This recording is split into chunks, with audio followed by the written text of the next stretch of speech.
não há temor junto a ti, meu Deus. Em ti crerei para sempre, com fé no coração. Seu braço irá guiar, se a fé nele eu puser, com Deus irei a qualquer lugar.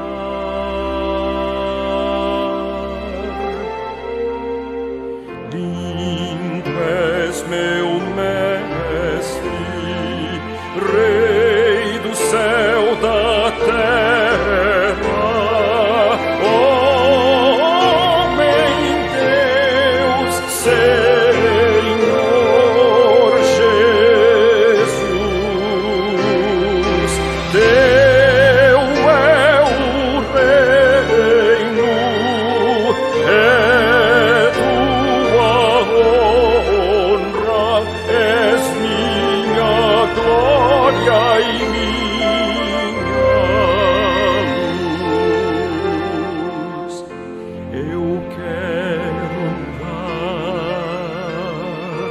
com meu Jesus, com ele enfim, por onde for.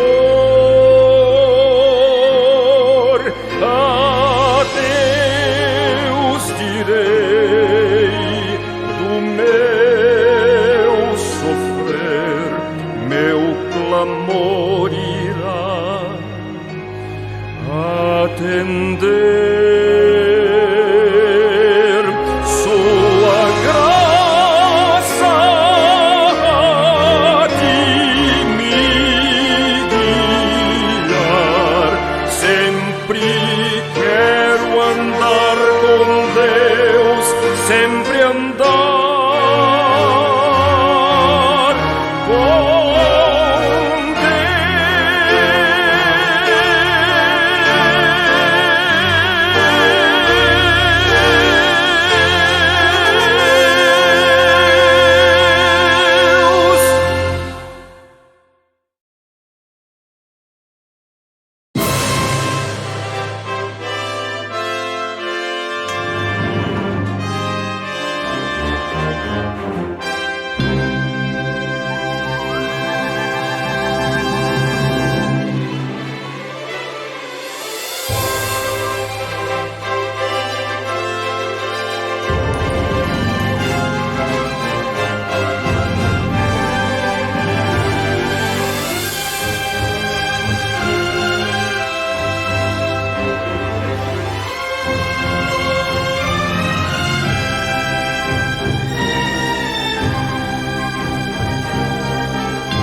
Chegou a hora de adorar ao Senhor. Chegou a hora de ouvir do seu amor. Lindas histórias que vêm ensinar a sempre em Deus confiar. Chegou a hora de adorar ao Senhor. Chegou a hora de ouvir do seu amor.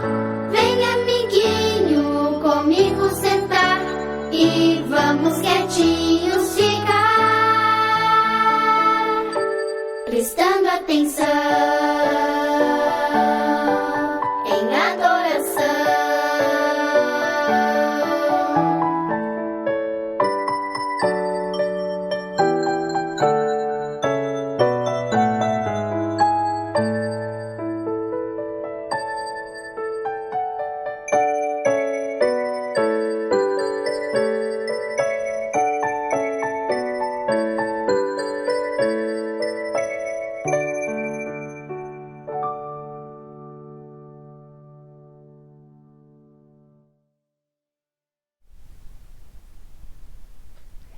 E o Seno está dizendo bom dia! Como é que você passou a sua noite hoje? Tomou um bom café da manhã?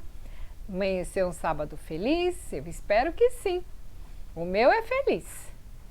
Então, eu vou contar hoje uma historinha da hipotenusa, mas ela fugiu e eu não consegui encontrá-la, então o Seno está aqui para representá-la.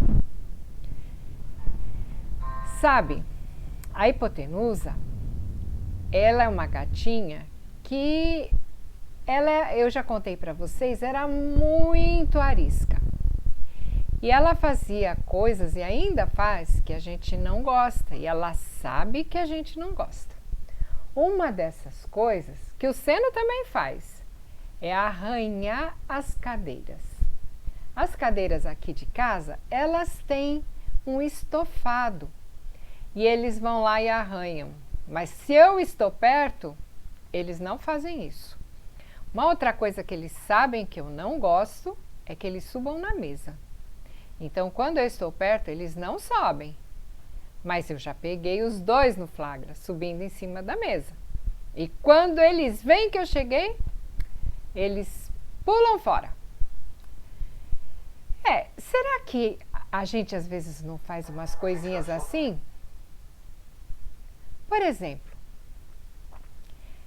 às vezes a mamãe fala assim, não pega aquele biscoito que eu guardei, é para o lanche de sexta-noite. Mas o cheirinho tá tão bom, eu vou lá escondidinho e pego um e como. E torce para não cair a vasilha, né? Então, Jesus às vezes fala pra gente algumas coisas que ele não gosta. E a gente vai lá e faz aquilo que ele não gosta, mesmo sabendo que ele não gosta. Isso não é legal, né? Você gosta que alguém faça alguma coisa para você que você não aprecia? Ou que te deixa triste? Então, aí ou te deixa bravo? A mesma coisa somos nós com Jesus, né? Quando a gente faz alguma coisa que ele não fica feliz, né? Que não agrada. Que nós possamos ser verdadeiros amigos de Jesus. Que nós façamos tudo o que ele gosta. E que vocês também façam tudo o que o papai e a mamãe gostam. Para que haja harmonia e felicidade. E eu espero que o Seno e a hipotenusa aprendam a não subir na mesa, mesmo quando eu não estou em casa. Vamos fazer uma oração? O Seno ficou bravo, né? Olha só. Querido Jesus, obrigada pelo amor que o Senhor nos dá. Obrigada pela paciência que o Senhor tem conosco. Obrigada por tudo que o Senhor faz por nós. Nós queremos ser bons filhos teus. Nós queremos fazer a tua vontade e fazer aquilo que o Senhor gosta. Mas a nossa natureza não ajuda. Então pedimos que o teu Santo Espírito venha nos transformar. Em nome de Jesus. Amém. Um sábado muito feliz para você e para sua família.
Olá, bom dia.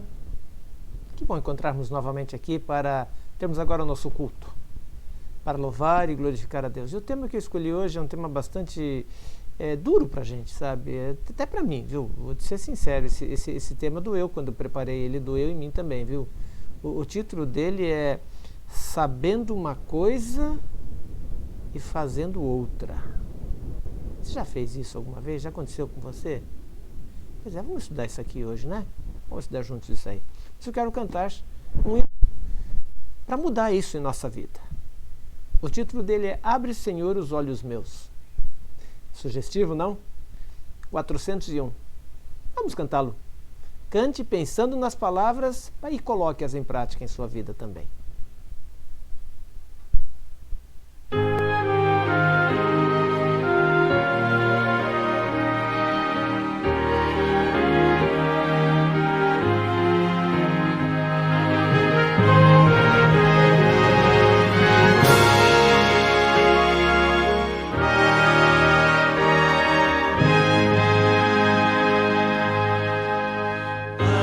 Senhor, os olhos meus ao resplendor da tua luz, dá-me o poder de me libertar e de servir e amar Jesus. Em contrição espero em ti, mostra-me, pois, o teu querer. Abre, Senhor, os olhos meus, eu quero ver. Abre, Senhor, o ouvido meu, para escutar a tua voz. Quero entender o teu santo amor, quero ficar contigo a sós.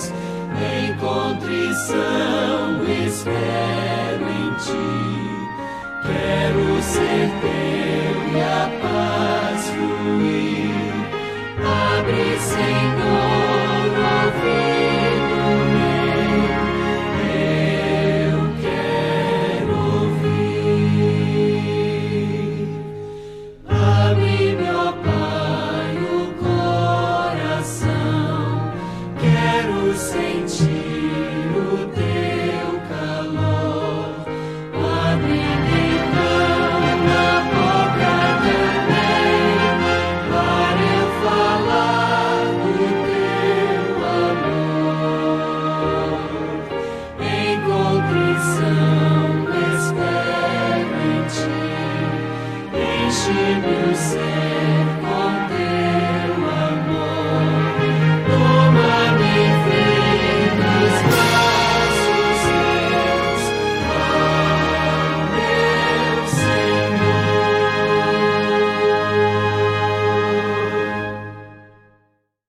Vamos orar.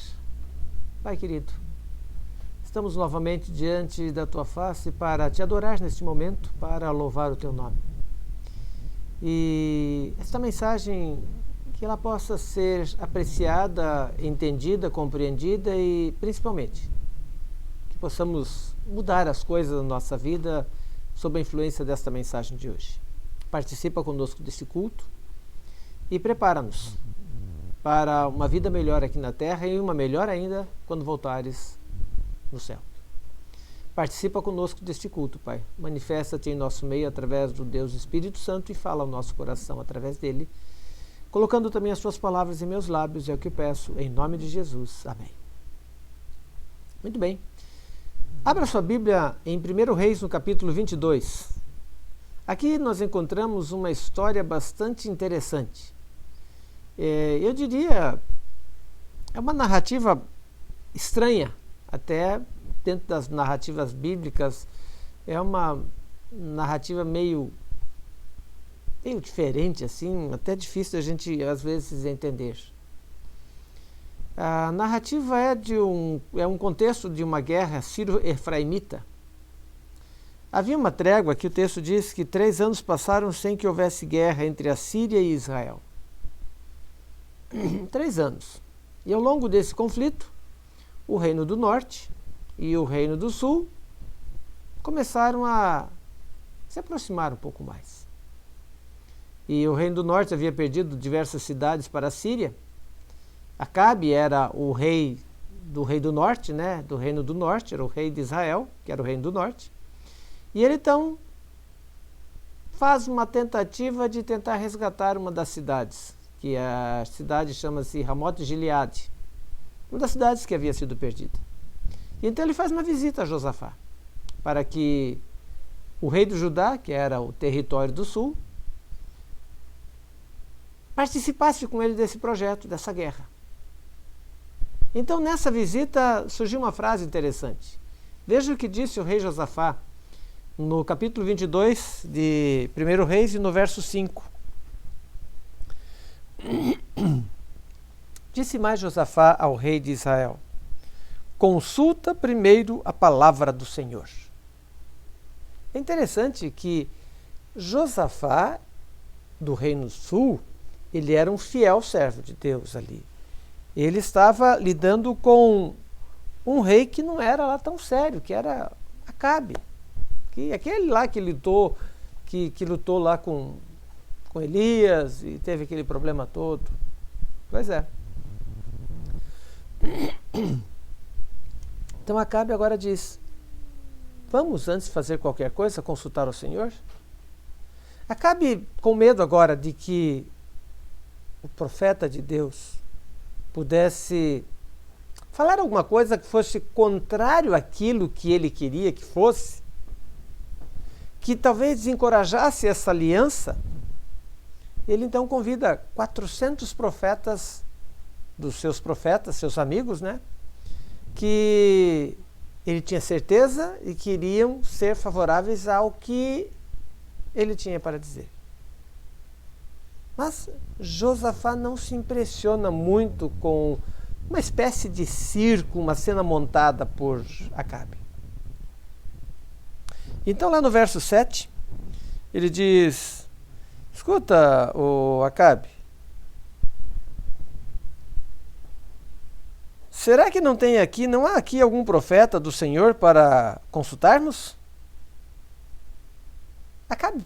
Josafá percebeu que os profetas que estavam ali não eram profetas do Senhor. E então toma lugar o que eu chamo de uma extraordinária contradição da natureza humana. Josafá pergunta ao profeta do Senhor, seria assim alguma coisa assim, tipo preto no branco, cara a cara. Pergunta assim: afinal, nós vamos à peleja ou não vamos? No verso 15 você vê uma pergunta bastante direta que ele faz quando o profeta Micaías chega. Ele chega lá, perguntou: Micaías, nós iremos a Ramote Gileade a peleja ou deixaremos de ir? Nós vamos ou não? E então veio a resposta.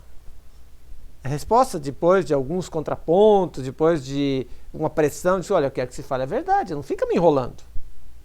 E então vem o veredito no verso 17. No verso 17 diz: então disse ele: vi todo Israel disperso pelos montes como ovelhas que não têm pastor. E disse o Senhor: esses não têm dono, volte cada um em paz para a sua casa.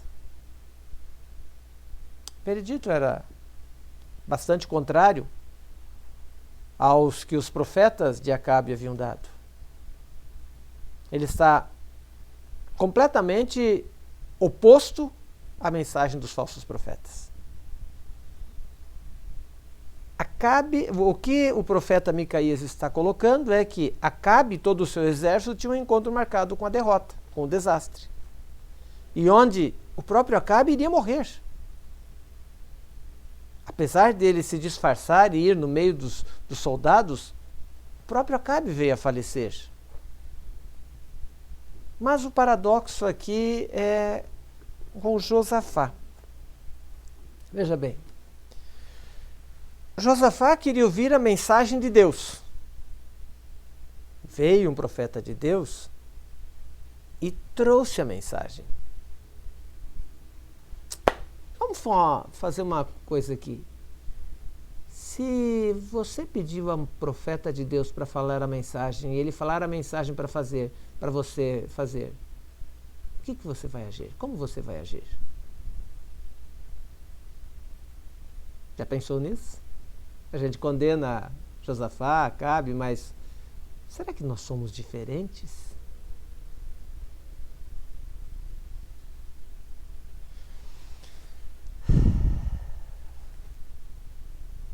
Ele vai como se Deus não tivesse falado nada para ele. Em palavras trágicas, o escritor da Bíblia Sagrada diz: subiram o rei de Israel, Josafá, e o rei de Judá, Ramote de Gileade. Então, Josafá se dirige para a batalha. Ele sabia que a batalha estava perdida. O resultado nós conhecemos. Acabe morreu com uma flecha extraviada, seu sangue foi lambido pelos cães. Josafá voltou humilhado para ser repreendido por sua rebeldia por um profeta. Lá em 2 Crônicas, capítulo 19, verso 2, está essa repreensão. Qual é o nosso verdadeiro problema ao perseguir veredas que já sabemos serem caminhos da morte? Credulidade, rebelião, insegurança, receios? Será que você estaria hoje com sintomas da síndrome de Josafá? Pensando em encontrar a luz que você tem sobre determinado assunto? E como rei de Judá, sabendo que as coisas... o que fazer, mas fazendo outra? A história não está do lado da desobediência. Os que desobedecem voluntariamente também colhem os resultados. Isso é uma realidade. E em nosso ministério a gente tem percebido muito isso. Quando às vezes alguém chega para a gente e pergunta, faz aquela pergunta clássica: pastor, posso fazer isso? Posso fazer aquilo? Eu já sei que aquela pessoa está querendo que eu autorize ela a pecar, e então ela vai poder dizer: não, pastor Berengar me autorizou a cometer esse pecado, então a culpa do pecado é o pastor Berengar, não é minha. Fácil, né? Mas é mais ou menos isso. Note uma coisa: o propósito de Deus era ensinar ao povo que devem se aproximar de Deus com reverência e temor, e da maneira indicada por Ele mesmo. Não pode Ele aceitar uma obediência parcial. Não era bastante que nessa hora solene de culto, quase tudo estivesse feito conforme Ele havia determinado. Deus pronunciou uma maldição para aqueles que se afastavam dos seus mandamentos e não fazem diferença entre as coisas comuns e as coisas santas. Havia em Israel aqueles a quem o aviso desse terrível juízo preservaria de contarem tanto com a paciência divina e, por sua vez, selassem, enfim, o próprio destino. A reprovação divina vem contra aquela falsa simpatia pelo pecador, a qual se esforça para desculpar o pecado. O efeito do pecado, o amortecimento da percepção moral, do modo como o malfeitor não se compenetra da enormidade da transgressão e sem o poder convincente do Espírito Santo, fica em cegueira parcial em relação ao seu pecado. Os servos de Deus o dever de mostrar aos que assim erram o perigo no qual eles estão entrando. Aqueles que destroem o efeito da adversidade, da advertência, aqueles que destroem o caráter dos resultados, que destroem o efeito da adversidade, cegando os olhos aos pecadores ante o caráter e resultados verdadeiros do pecado, muitas vezes se gabam de que assim dão provas da caridade. Estão por uma forma agindo diretamente no sentido de opor-se ao Espírito Santo de Deus, estorvar-lhe a obra. Estão acalentando o pecador para que descanse à beira da destruição. Estão se fazendo participantes da sua culpa, incorrendo em terrível responsabilidade pela impenitência. Muitos tem descido à ruína como resultado dessa falsa e enganosa simpatia. Por exemplo, lembra da história de Nadab e Abiú? Eles cometeram um erro, um pecado. E foi um pecado fatal. Mas sabe o que fez com que eles cometessem esse pecado fatal? Foi um outro pecado cometido antes. Então, é interessante a gente observar que um pecado leva a outro, e mais outro, e mais outro. Eles não teriam cometido esse pecado de apresentar diante a Deus fogo estranho, se caso não houvesse primeiramente se intoxicado pelo uso do vinho. Eles compreendiam que o mais cuidadoso e solene preparo era necessário antes de se apresentar no santuário diante de Deus, onde era manifestada a presença divina. Entretanto, pela intemperança, eles perderam a idoneidade, o discernimento para o seu santo ofício.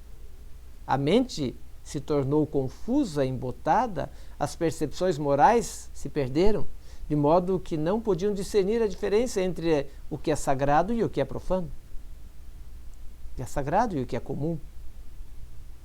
Arão e seus filhos sobreviventes foi feito esse aviso: olha, vinho nem bebida forte, você e seus filhos devem beber quando entrardes na tenda da congregação, para que vocês não morram como morreram os vossos irmãos. E disse: estatuto perpétuo será entre as vossas gerações, para fazer diferença entre o que é santo e o que não é santo, entre o que é imundo e o que é limpo, e para ensinar aos filhos de Israel todos os estatutos que o Senhor lhes tem falado. Isso está lá em Levítico capítulo 10. O uso de bebidas alcoólicas, o efeito dessa bebida enfraquece o corpo, confunde a mente e rebaixa a moral. Impede ao ser humano de se compenetrar no caráter sagrado das coisas santas ou da vigência das ordens de Deus. Todos os que ocupam posições de responsabilidade sagrada devem ser homens de estrita temperança para terem a mente clara, a fim de discernir entre o que é reto e o que não é, para ter firmeza de princípios e sabedoria, para administrar justiça e mostrar misericórdia. Temperança. Outra coisa que é muito complicado às vezes a gente falar, né? Nós sabemos os princípios da temperança, mas quantas vezes nós deixamos de lado? Nós não os... não, é só um pouquinho. Durante esses dias nós estamos lendo o Reavivados por Sua Palavra do livro de Jeremias, e teve uma coisa que me incomodou essa semana quando eu estava lendo isso com minha esposa. E se encaixa exatamente nesse problema de hoje. Eu estava pensando sobre isso e me veio essa ideia dessa mensagem de hoje. Esse foi um outro grande exemplo do que aconteceu com o profeta Jeremias. Porque notem, por diversas vezes ele enviou as mensagens ao povo, ao rei, aos reis vizinhos sobre o que iria acontecer com o povo de Jerusalém, o povo de Judá. Entretanto, ele foi recusado a sua orientação, pois era contrário àquilo que o povo queria ouvir, o que queria fazer. Em certa oportunidade, ele foi chamado pelo rei Zedequias para receber orientações sobre o que iria acontecer e o que deveria fazer, e foi em secreto. Joaquim também rejeitou as orientações. Ele rejeitou as orientações de Jeremias, inclusive falhando com a confiança que o rei babilônico havia lhe depositado ao colocá-lo como rei. Então você percebe que não foi só um rei. Todos os reis daquela época, eles não aceitaram. Por quê? Porque tinham medo do que o povo ia fazer ou ia dizer para eles. Eu pergunto, será que a nossa preocupação, nosso interesse é com aquilo que o povo está falando a nosso respeito? Ou será que nós estamos preocupados com o que Deus está falando de nós? No livro Profeta de Reis, diz o seguinte: era a propósito de Deus que Joaquim atendesse aos conselhos de Jeremias e assim ganhasse o favor de Nabucodonosor, se entregando, livrando-se de muitos pesares. O jovem rei havia jurado obediência ao rei da Babilônia. Tivesse ele permanecido fiel nessa promessa, sendo obediente ao rei, e teria conquistado o respeito dos pagãos, e isso teria levado a preciosas oportunidades para a salvação, inclusive dos pagãos pecadores, os pecadores. Notem, Deus tinha um propósito a orientar através de Jeremias o que o rei, o que o povo deveria fazer, uma entrega pacífica. Deus estava querendo dar uma oportunidade para que esse povo pagão fosse influenciado por esse povo judeu que adorava o Deus verdadeiro e eles também tivessem alcançado a salvação. Zedequias, no início do seu reinado, ele desfrutou de inteira confiança do rei da Babilônia e teve como experimentado conselheiro o profeta Jeremias. Caso ele tivesse prosseguido numa conduta honrosa para com o rei da Babilônia e atendido aos mensageiros do Senhor por intermédio de Jeremias, ele teria conservado o respeito de muitos em posição de mando. Teriam tido os cativos já exilados em babilônicos, teriam tido oportunidade de comunicar-lhes o conhecimento do verdadeiro Deus. E assim, dessa maneira, os cativos, que já estavam exilados na Babilônia, eles teriam sido postos em um terreno vantajoso e haviam granjeado mais liberdade. O nome de Deus teria sido honrado em toda parte, e os que haviam permanecido na terra de Judá teriam sido poupados de terríveis calamidades pelos quais eles passaram e que vieram posteriormente sobre eles. Está no livro Profetas e Reis, página 280. Entretanto, ao receber a notícia que não queria ouvir, continuou seguindo em frente como se tivesse ouvido absolutamente nada. Isso me faz lembrar algumas histórias interessantes. Pessoas que, enquanto Deus não fala para ele aquilo que ele quer que ele fale, ele fica buscando textos, jogando moeda, jogando textos bíblicos, brincando de adivinhação com Deus. Interessante. Em outra oportunidade, o profeta Ananias fez uma profecia de que o povo seria liberto em 2 anos e tudo seria trazido de volta. E sabemos que isso não aconteceu, que o cativeiro babilônico durou 70 anos, com uma profecia que Jeremias havia feito. E Jeremias, nessa situação, foi afrontado violentamente, mostrando total rejeição à vontade de Deus transmitida por Jeremias. E não adiantou. Só que Jeremias fez uma profecia em relação a Ananias e se cumpriu. Poucos dias depois, Ananias morreu. Então, Deus ainda estava do lado de Jeremias. E após a tomada final de Jerusalém, Jeremias foi procurado pelos líderes do povo com uma pergunta: se deveriam ou não ir para o Egito. Jeremias respondeu e disse que não deveriam ir. E sabe o que eles fizeram? Pois é, exatamente, eles foram. Exatamente o contrário. Jeremias disse: se vocês forem, vocês vão passar por problemas, por dificuldades, vão morrer na guerra, ou vão morrer de fome, vocês vão morrer, vocês não vão mais viver. E realmente muitos dos que foram lá não voltaram mais. Alguns se arrependeram e voltaram atrás, tudo bem, mas a grande maioria ficou por lá mesmo.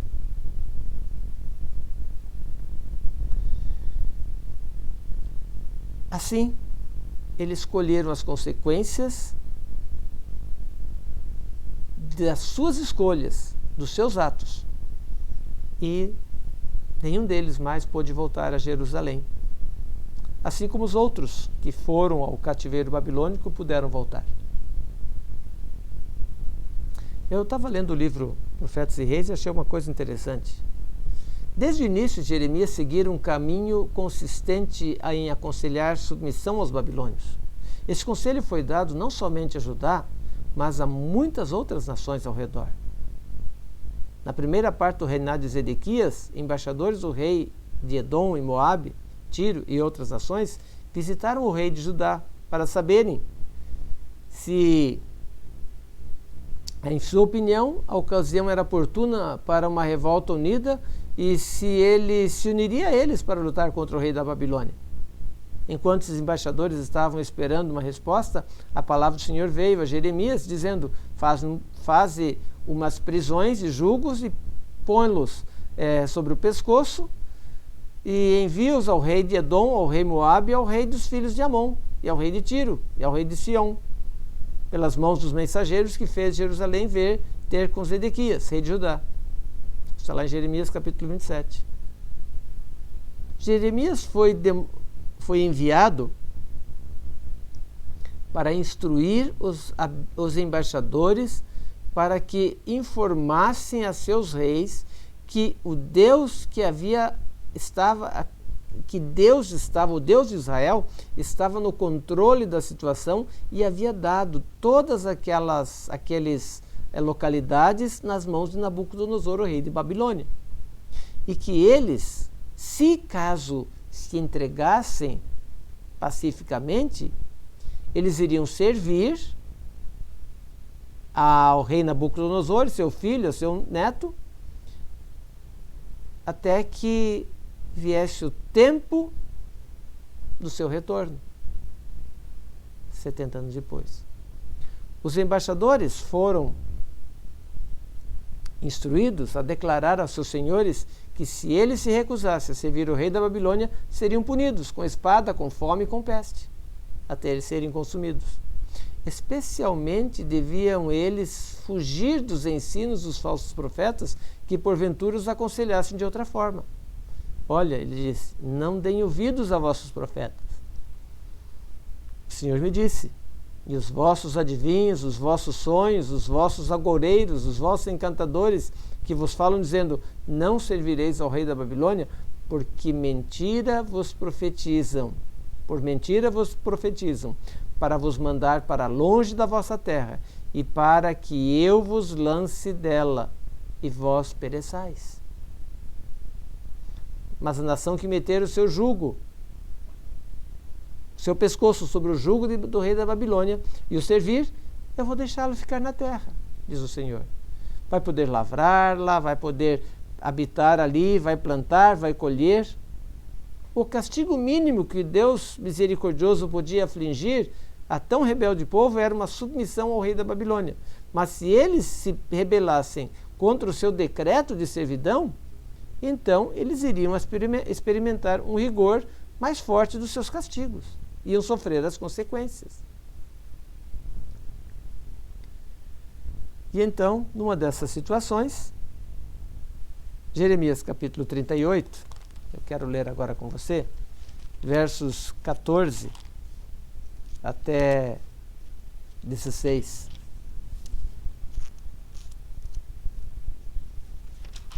Jeremias 38.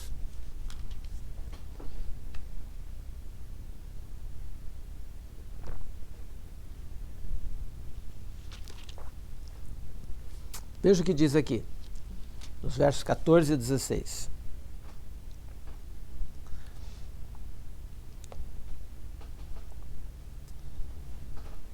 Então o rei Zedequias mandou trazer o profeta Jeremias à sua presença, à terceira entrada da casa do Senhor, e lhe disse: quero perguntar uma coisa, não me esconda nada. E Jeremias disse a Zedequias: se eu te disser porventura não vais me matar? Se eu te aconselhar, não me atenderás? Então Zedequias jurou secretamente, Jeremias dizendo: tão certo como vive o Senhor, que vos deu a vida, não te matarei, nem te entregarei nas mãos desses homens que procuram a tua vida. Então Jeremias disse a Zedequias: assim diz o Senhor Deus dos exércitos, o Deus de Israel: se te renderes voluntariamente aos príncipes do rei da Babilônia, então viverá a tua alma esta cidade não se queimará, e viverás tu e a tua casa. A mensagem era essa: entregue-se ao rei da Babilônia. Havia ainda uma oportunidade para que o rei revelasse sua disposição de acatar as advertências de Jeová e assim temperar com misericórdia os juízos que já estavam caindo sobre as cidades e a nação. Se voluntariamente você sair ao encontro dos príncipes do rei da Babilônia, essa foi a mensagem dada ao rei,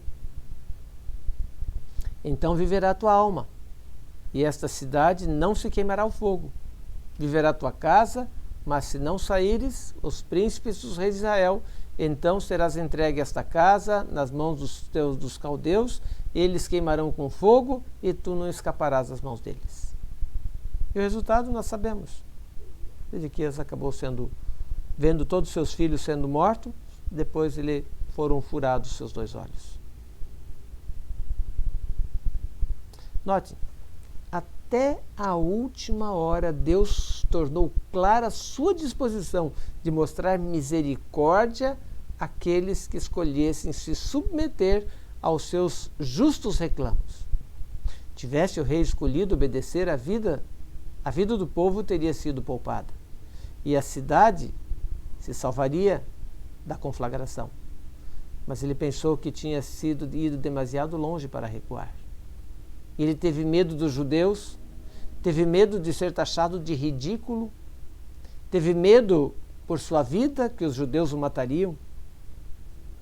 Depois de anos de rebelião contra Deus, Sedequias considerou ser demasiado humilhante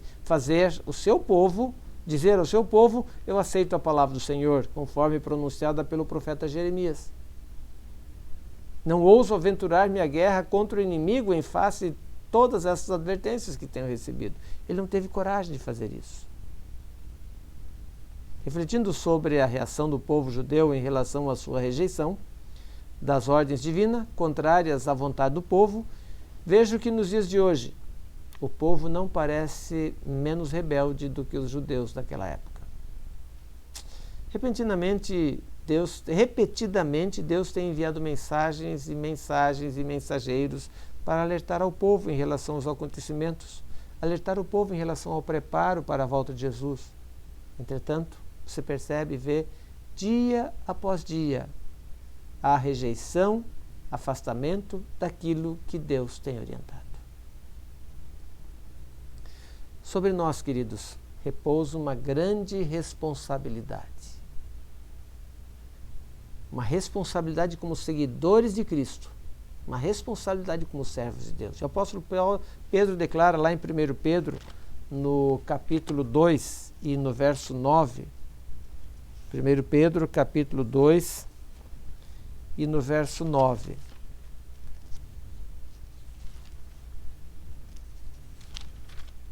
Vejam o que diz aqui. Vós, porém, sois raça eleita, sacerdócio real, nação santa, povo de propriedade exclusiva de Deus, a fim de proclamardes as virtudes daquele que vos chamou das trevas para a sua maravilhosa luz. É-nos exigido por Deus que preservemos toda a nossa faculdade na melhor condição. Todos os nossos pensamentos, as faculdades mentais, na medida do possível, em perfeitas condições, para que nós possamos prestar um serviço aceitável ao nosso Deus. Quando se usam bebidas, quando há embriaguez, nós teremos os mesmos resultados daqueles sacerdotes de Israel. Nós perderemos a noção. Quando nós somos intemperantes, quando nós não ouvimos direito a voz de Deus, nós estamos incorrendo no mesmo problema do povo de Israel antigo. Perder a consciência do que é certo e do que é errado é muito fácil. A sensibilidade ao pecado é uma operação de endurecimento para a iniquidade, certamente ocorrerá, até que o comum e o sagrado percam toda a diferença de significado. Como podemos então atingir a norma dos requisitos divinos? Como poderemos então estar nos caminhos de Deus? Nadab e Abiú cometeram esse pecado por causa da sua intemperança, por causa do seu descuido. O rei Josafá brincou com Deus. E há outras situações semelhantes. O povo de Judá, os judeus, quando cercados pelo rei babilônico, apesar de Jeremias convocar e falar, orientar seguidamente, seguiram os caminhos que eles achavam que deveriam seguir. E eu quero deixar uma pergunta para você. E aí? Como é que vai ser a nossa vida? Eu vou ser responsável pela minha. Você vai ser responsável pela sua. Diante de nós há uma oportunidade de escolha. Eu posso escolher continuar seguindo aquilo que o Senhor ordenar ou fazer aquilo que eu acho correto. Qual das duas você vai fazer? São duas escolhas antagônicas. Lembra uma coisa, Deus tem um carinho especial com cada pecador, com cada pessoa. Tem mais um detalhe, Ele quer sempre o melhor. Mais um detalhe, Ele conhece os acontecimentos do passado e do futuro de maneira igual. E Ele quer o melhor para você. Eu acho que isso basta, não? Para escolher e seguir a vontade dEle. Eu vou desafiar você hoje a escolher ser diferente. Diferente daquilo que todos fazem e querem fazer.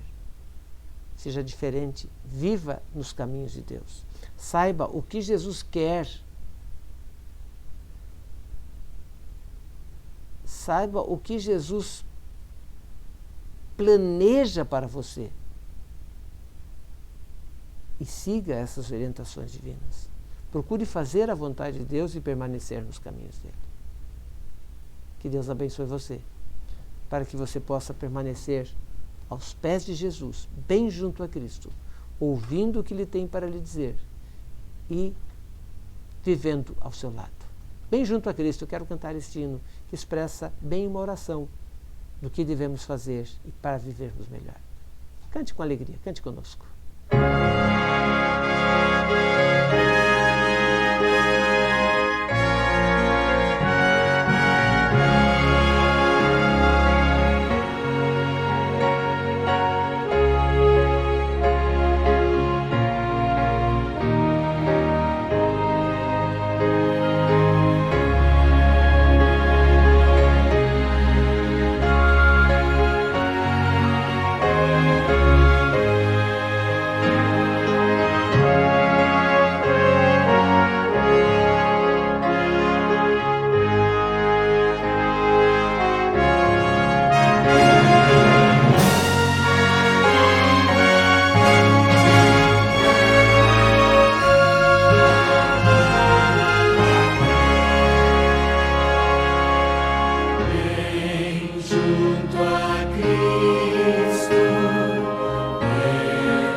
quero agradecer-te porque tu mostras que caminhos devemos seguir.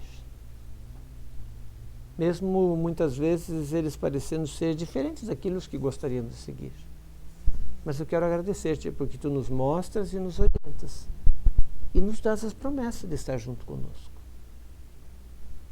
Talvez aqui esteja alguém nesta manhã que esteja triste, chateado porque está seguindo um caminho errado, porque desobedeceu. Conforta-os, dando-nos a certeza de que tu estás ao nosso lado, tu continuas conosco, nos tentando, nos animando, nos protegendo e nos abençoando, e que possamos ser conduzidos e guardados ao teu lado. Pai, ajuda-nos a fazer a tua vontade e a seguir continuamente em teus caminhos. Guarda-nos em tua presença. Concede-nos agora um sábado abençoado e feliz e principalmente um sábado te servindo e fazendo a tua vontade. É o que nós te pedimos em nome de Jesus. Amém. Obrigado por ter participado do culto conosco. Foi muito bom ter a sua presença aqui. Que Deus abençoe você, que você tenha um sábado abençoado, permaneça na presença de Jesus. Você está assistindo aí pelo YouTube, curta a nossa página se você gostou, compartilhe com seus amigos, tanto no YouTube como no Face. Mande para seus amigos para que eles também possam ouvir esta mensagem. Talvez alguém precise. Alguém que você conheça, mande para eles. E se você não está inscrito em nosso canal, inscreva-se para fazer parte das pessoas que nos apoiam e assim possamos atingir, crescer e atingir cada vez mais pessoas para a honra e glória de Deus. Que Deus abençoe. Que você tenha um dia maravilhoso, um sábado abençoado, juntinho aos pés de Jesus. Um bom dia.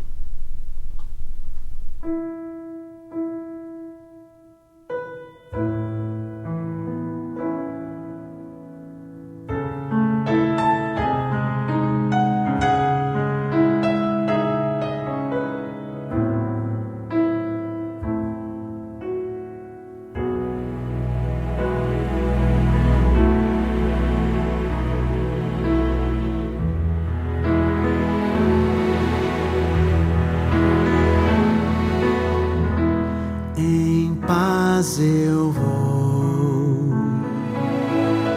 ouvir a voz de Deus, em paz eu vou, estou feliz, achei abrigo em sua casa.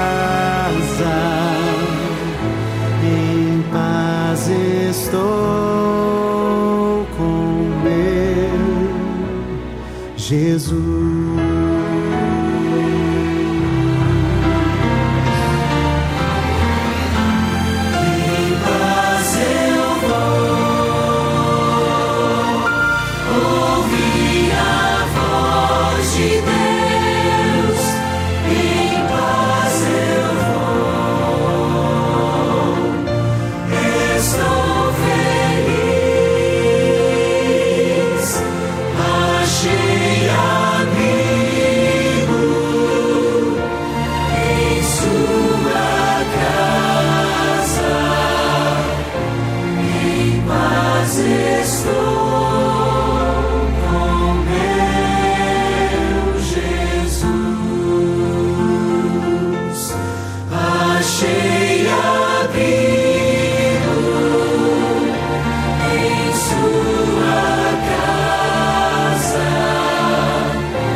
Jesus.